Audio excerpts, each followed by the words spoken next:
Hallo lieve kijkers, welkom bij weer een nieuwe aflevering van Scheldemondig. Vandaag heb ik een zeer bijzondere gast aan tafel. Ze is altijd op zoek naar mogelijkheden. Ze komt oorspronkelijk uit Armenië. Ze is moeder van 2 prachtige zonen en oprichter en eigenaresse van haar eigen beauty salon, Beauty for You. Roos, welkom bij ons in de studio vanavond. Ik ben heel erg blij dat je er bent. Vertel eens eventjes hoe jij hier in Zeeuws-Vlaanderen terecht bent gekomen. Want oorspronkelijk kom je niet uit Nederland, klopt dat? Dank voor je uitnodiging. Ja, inderdaad. Ik ben terechtgekomen in Zeeuws-Vlaanderen door mijn huidige echtgenoot, Murat. Ja, we zijn hier komen samenwonen in Oostburg. In Nederland ben ik gekomen in 2000. Dat is inmiddels al 23 jaar geleden.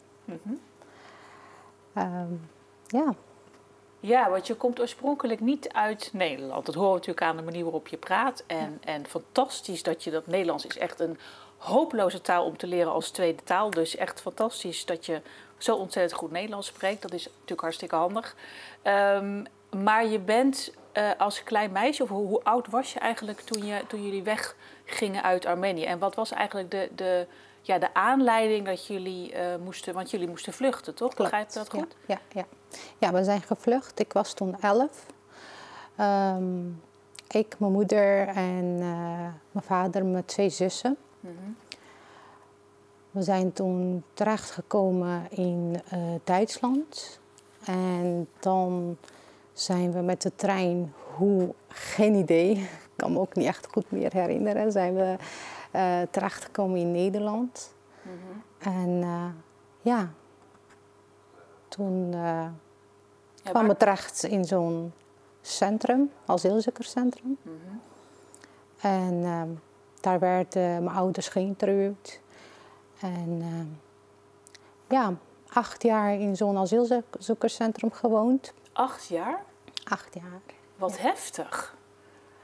Ja, dat was ook heftig. Ja, vertel eens even, hoe was dat? Want we hebben natuurlijk, weet je, we hebben eigenlijk gewoon geen idee wat dat is om in zo'n asielzoekerscentrum te wonen. Weet je, ik bedoel, wij zijn nooit gevlucht, gelukkig maar. We bleven natuurlijk in een vrij en democratisch en, vredig land, zou ik maar zeggen. Dus wij kennen dat niet. Dus kun je daar iets over vertellen, over hoe dat was toen je daar als asielzoeker in dat asielzoekerscentrum zat?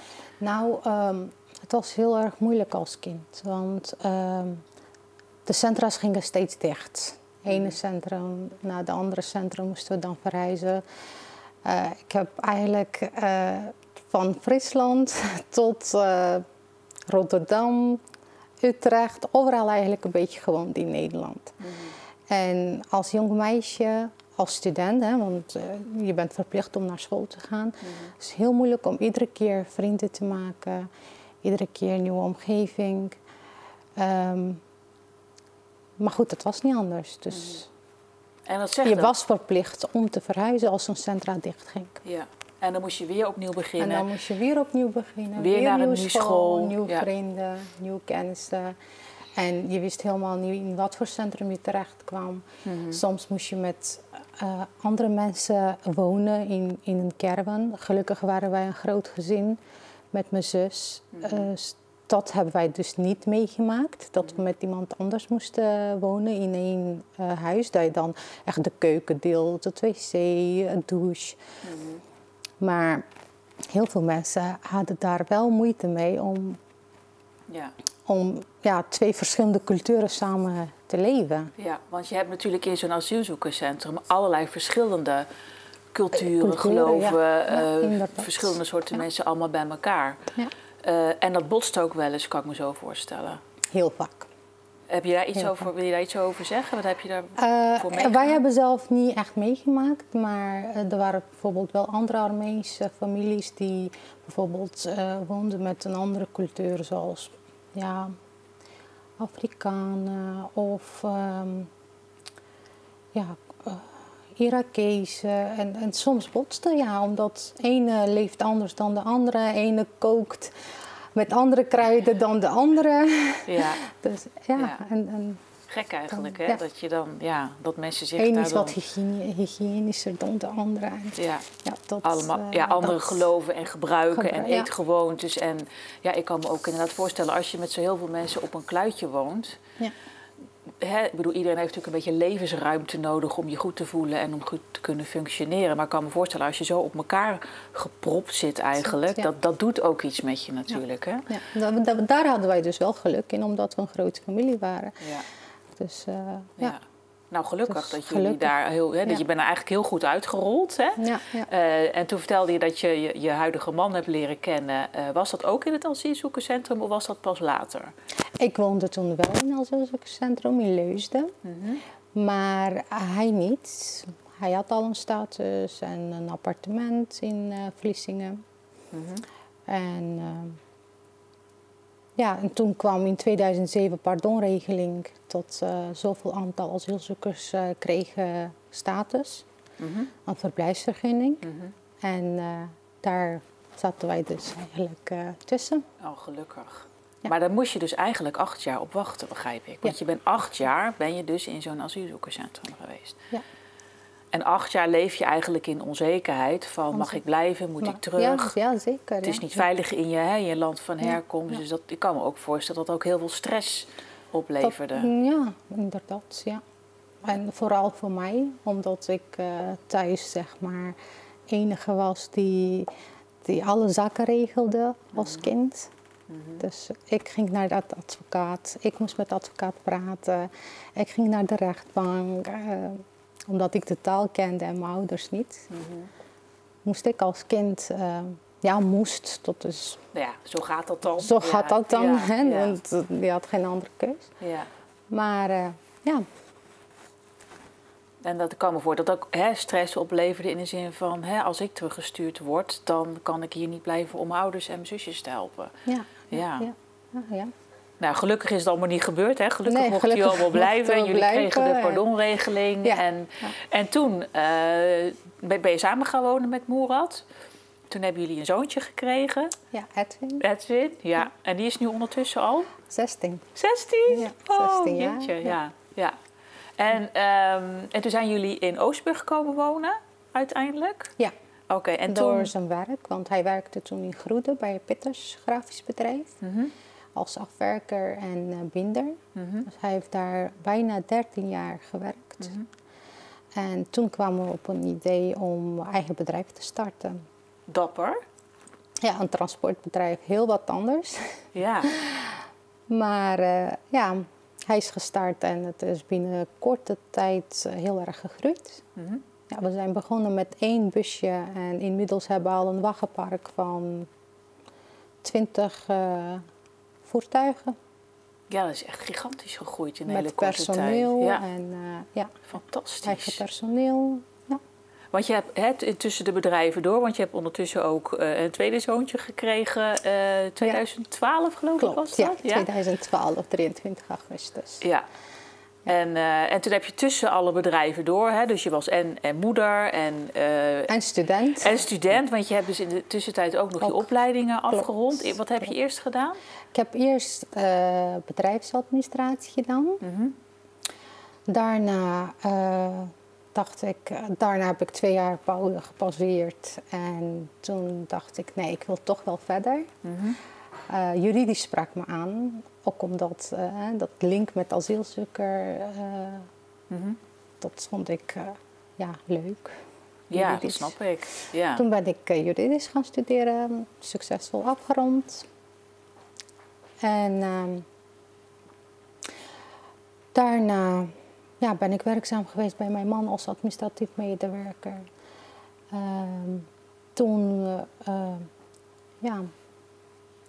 Daarna heb ik weer... Het is altijd een uitdaging. Ik zoek altijd een uitdaging. Dus daarna heb ik de niveauvergunningen voor hem gehaald. Het zijn een aantal examens voor het transportbedrijf. Dan ben ik bij hem gaan als vervoersmanager werken. Dus ik ben nu ook een vervoersmanager van het bedrijf.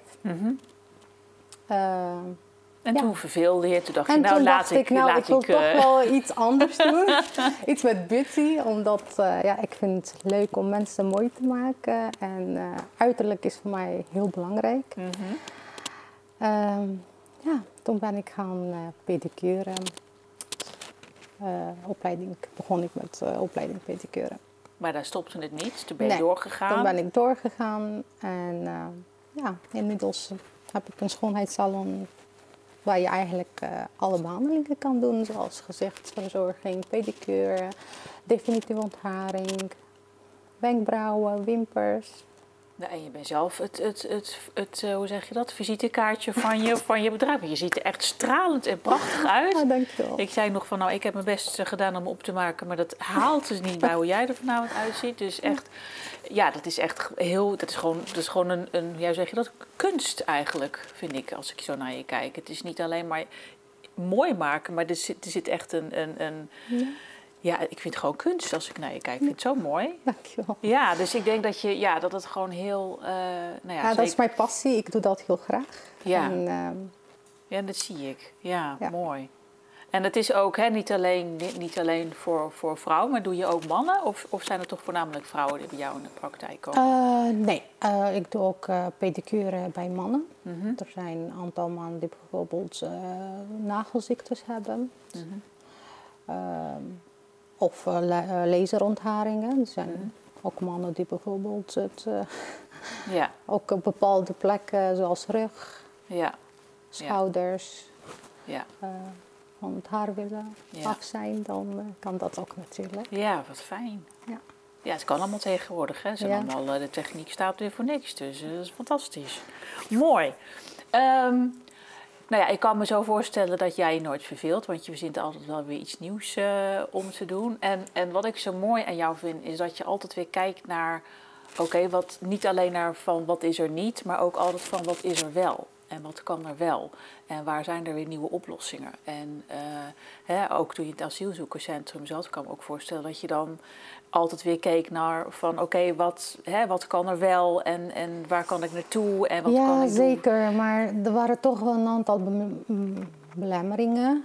Zoals ik werd 18 en ik mocht niet meer studeren omdat het niet betaald werd door de regering. Je was niet meer leerverplichtig.